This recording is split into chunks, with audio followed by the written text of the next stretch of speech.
कशामध्ये येईल असा थेट सवाल सुनील तटकरे यांनी त्यांचं विचारलेला म्हणणं आहे. की विलिनीकरण होणार होतं, तर मग कुठल्या पक्षाचं कुठे?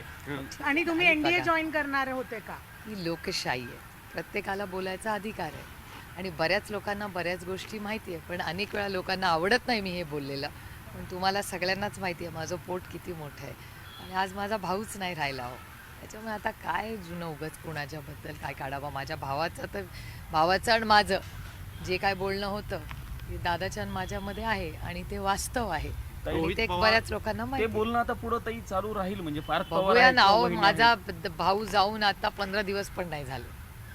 आम्हाला त्या शॉक मधून बाहेर तर येऊ. ताई तुम्ही त्यांचं म्हणताय तर तुम्ही म्हणणं शॉक असं मधनं आहे बाहेर की अजून आलेले दादा नाही. गेले, दादाच्या गेल्या त्याच दिवशी यांनी विलिनीकरणाची चर्चा सुरू केली होती. मग तुमच्या हे पक्षात बघा ही लोकशाही आहे, त्यांना बोलायचा पूर्ण अधिकार आहे. रोहित पवार म्हणताय की एक पूर्व विदर्भातला नेता काही फाईल घेऊन थांबलेला होता, त्याच्यामुळे त्यांना कारणी न दादांना जाता- कारणी न न जाता जाता विमानानं विमानानं जावं जावं लागलं. लागलं. तो एक मोठा संशय ते व्यक्त करतायत. त्याची तुमच्याकडे काही माहिती आहे का? नाही मला त्याची माहिती नाही, पण मी माहिती जरूर घेऊन तुम्हाला सांगेन. अमित भेट घेण्यासाठी काही काल रोहित पवार इथेच होते आणि त्यांनी सिव्हिल एव्हिएशन मिनिस्टर आणि अमित शहाजींची वेळ मागितली होती. मी त्यांनाही विनंती केली होती, पण काल मला पण यायला थोडासा उशीर झाला, मला संध्याकाळ झाली. त्याच्यामुळे काल मी ईमेलही केला होता त्यांच्या ऑफिसला की रोहितची इच्छा होती की त्या दोघांनाही जाऊन विनंती करावी ह्या सगळ्याची. पण आज रोहित आता मुंबईला का पुण्याला गेलेला आहे, त्यामुळे परत तो दिल्लीला येईल तेव्हा परत मी विनंती करेन. अमित शहा आणि नरेंद्र मोदींनी आणि इतर सर्व नेत्यांनी कुटुंब म्हणून काय भावना व्यक्त केल्या आहेत तुमच्यासोबत? नाही, एकतर माननीय मोदीजींचे फोनही आलेले आहेत. आदरणीय पवार साहेब जेव्हा हॉस्पिटलमध्ये होते तेव्हाही मोदीजींचा, सोनियाजींचा, राजनाथ सिंगजींचा, राहुलजी, प्रियांकाजी, म्हणजे ओमर अब्दुल्ला, अनेक आदरणीय पवार साहेबांवर प्रेम करणारे अशा अनेक लोकांच्या शुभेच्छा आणि गेट वेल सूनचे फोन आले आणि माननीय प्रधानमंत्रीजी, राजनाथ सिंगजी, सोनियाजी असतील, या सगळ्यांचे मी मनपूर्वक आभार मानते की या सगळ्या काळामध्ये त्या म्हणजे मग दादाच्या वेळीच असेल, त्यानंतर गेल्या 2-3 दिवसात आदरणीय पवारसाहेब हॉस्पिटलमध्ये असताना ज्या पद्धतीने त्या सगळ्यांनीच आणि तुमच्यासारख्या असंख्य आदरणीय पवारसाहेब आणि पवार कुटुंबावर प्रेम करणाऱ्या तमाम महाराष्ट्रातल्या आणि देशातल्या अनेक लोकांनी जी साथ आम्हाला दिली त्याबद्दल मी मनापासून आभार मानते. मॅम, एक महत्त्वाचा प्रश्न आहे महाराष्ट्रातून. महाराष्ट्रात टीडीआरची खैरात देण्यात आली आहे.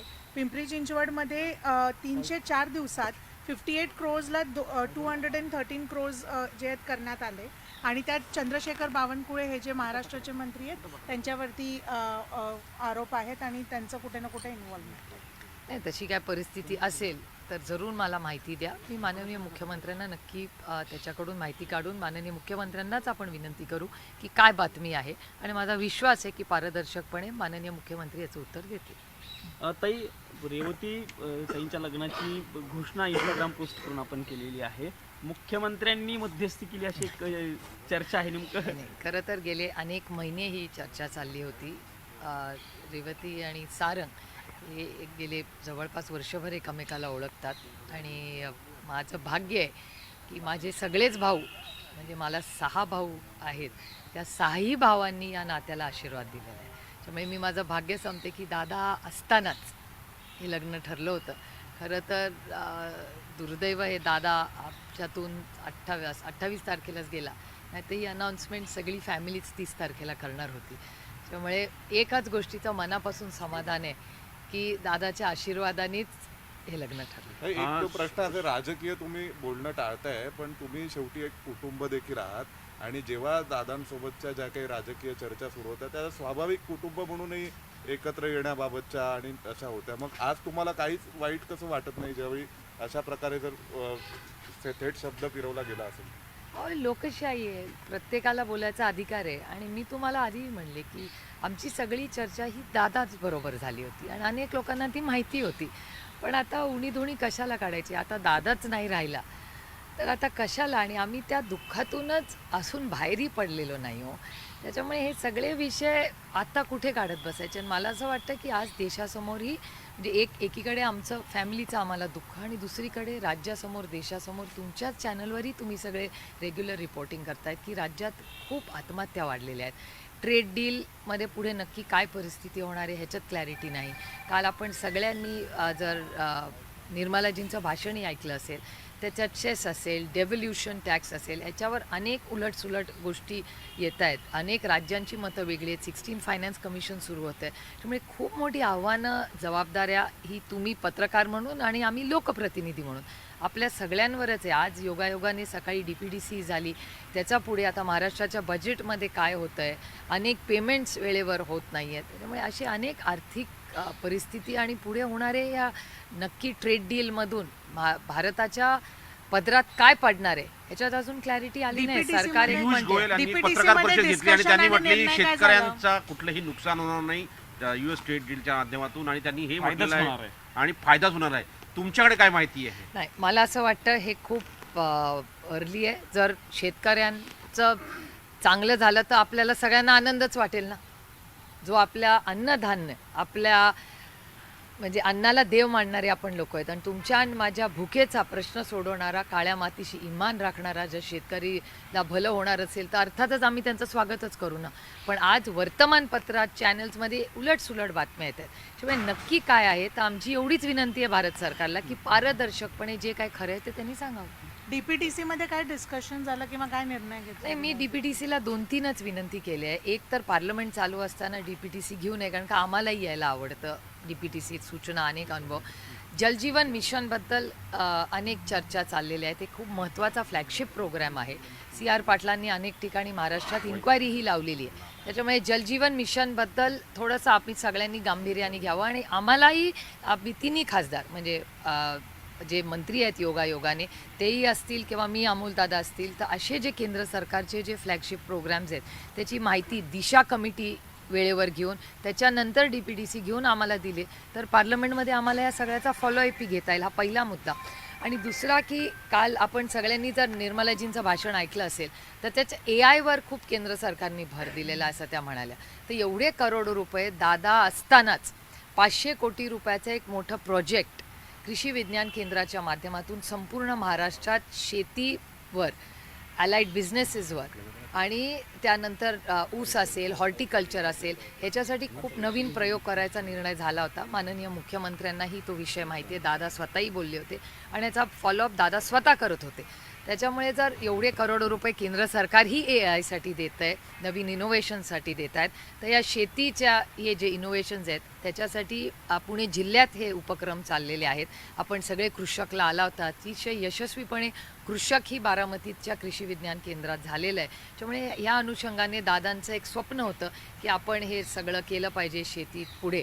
त्यामुळे त्याच्यात दादाचंही मोठं योगदान राहिलेलं आहे. तर ते जे 500 कोटी रुपये आहेत याचाही फॉलोअप झाला पाहिजे, जलजीवन मिशनचा फॉलोअप झाला पाहिजे, असे काही मुद्दे मी DPTCत मांडले. ताई, प्रमोद हिंदुराव अजित पवारांच्या पक्षाचे नेते आहेत, तुम्ही सोबत म्हणजे अगोदर ते हो, कामच अर्थातच करत मी पक्षात. त्यांना चांगले ओळखते. हां, प्रमोद हिंदुरावांनी असं म्हटलेलं आहे, मी त्यांनी एक शोकसभेमध्ये काल असं विधान केलं की प्रफुल्ल पटेल हे एक फाईल घेऊन अजित पवारांकडे आले, त्याच्यामुळं अजित पवारांना विमानानं जावं लागलं, अन्यथा ते कारने जाणार होते, अशा पद्धतीची शंका त्यांनी उपस्थित केली आणि त्या फाईलवरती सही करण्यासाठी वेळ गेला असं त्यांचं म्हणणं आहे. मला नाही माहिती, मी प्रमोदजींकडून माहिती काढून तुम्हाला सांगू शकते. प्रमोद हिंदुराव आमच्या आज कुटुंबातले दादा असते तर विलिनीकरणाची घोषणा झाली असती. दादा असता तर खूपशा गोष्टी झाल्या असत्या. रेवतीच्या लग्नाची अनाऊन्समेंट पण दादानीच केली असती. पण हे दुर्दैव आहे की दादा आज आपल्यात नाही, पण दादाची जी अपूर्ण स्वप्न आहेत ती सगळी आम्ही पूर्ण करू. एक प्रश्न थोडा वेगळा आहे. नेवासा तालुक्यातून एक सकारात्मक बातमी आली की जातमुक्त गावाची घोषणा केली. गावात चांगली गोष्ट आहे. जातींवरून भेद केला जाणार नाही. नाही, हा पुरोगामी विचारांचा महाराष्ट्र आहे, शाहू फुले आंबेडकरांचा महाराष्ट्र आहे, छत्रपतींचा महाराष्ट्र आहे. त्यामुळे त्याच्यात ह्या नेहमीच देशाला जेव्हा सामाजिक परिवर्तन झालं, महाराष्ट्र नेहमी पुढे राहिलेला आहे. माझा विश्वास आहे की आजही तुमचा आणि माझा महाराष्ट्र, आपला महाराष्ट्र हा नेहमी सामाजिक परिवर्तनात, विकासामध्ये नेहमी देशात एक काहीतरी नवीन दिशा द्यायचं काम आपले नागरिक नक्कीच करतात. एक शेवटचा प्रश्न, उपमुख्यमंत्री झाल्या सुनेत्रा पवार, घाई झाली वगैरे अशा स्वरूपाचे जे खूप चर्चा आहेत. चर्चा झाल्या. हे लोक बोलत राहतात. मला असं वाटतं इथून पुढे दादाची जी अपूर्ण स्वप्न आहे ती पूर्ण करण्याची नैतिक जबाबदारी ही आज आपल्या सगळ्यांना. काही विरोधी पक्षाला सभागृहात बोलू दिलं जात नाही असं सातत्यानं चित्र किंवा असा आरोपही होतो. याकडे कसं बघता? पूर्ण सेशनमध्ये हे आरोप होत राहिले, काही लोकसभा खासदारांना अध्यक्षांवरती निलंबित देखील अविश्वास करण्यात ठराव आलेला आहे. हे दुर्दैव आहे, कारण का शेवटी लोकशाही आहे आणि ज्याला इंग्रजी म्हणतात डेमोक्रेसी हॅज टू बी नॉइझी. आवाज तर झालाच पाहिजे आणि ही जर लोकशाही आहे तर विरोध, लढाई, मतभेद हे झालेच पाहिजेत. माझं नेहमी म्हणणं असतं की मनभेद होता कामा नये, मतभेद हे झालेच पाहिजेत. त्यामुळे या ज्या पद्धतीने निलंबन झालं किंवा टोकाची भूमिका घेण्यात आली ही दुर्दैवी आहे, कारण का लोकशाहीमध्ये सगळ्यांनी बोललं पाहिजे, म्हणूनच ते ती लोकशाही आहे. गाईज तुम्हाला घ्यायचं आहे सर मॅम ऑपरेशन खैरात झी 24 तासने जे काढलं तुम्ही आता सांगितलं डिटेल्स द्यायला, पण TDRच्या संदर्भात ज्या प्रकाराने चंद्रशेखर बावनकुळे यांच्यावरती आरोप केले गेले आहेत आणि कार्यकर्त्यांना किरपाती मिळाली आहे की 304 दिवसात मी ह्या सगळ्याची माहिती घेईन आणि मला असं वाटतं, मला विचारायच्या ऐवजी माननीय मुख्यमंत्र्यांकडूनच आपण क्लॅरिफिकेशन आवाज कुठे हा मुद्दा उचलला जाणार का? कारण की ॲट द एंड हे महाराष्ट्राचं हे नाही आहे. अर्थातच जर कुठलाही गैरव्यवहार महाराष्ट्रात नाही देशात कुठेही झाला तर त्याच्या विरोधात आमची नैतिक जबाबदारी आहे की त्याच्या विरोधात आम्ही बोललोच पाहिजे. Thank you so much.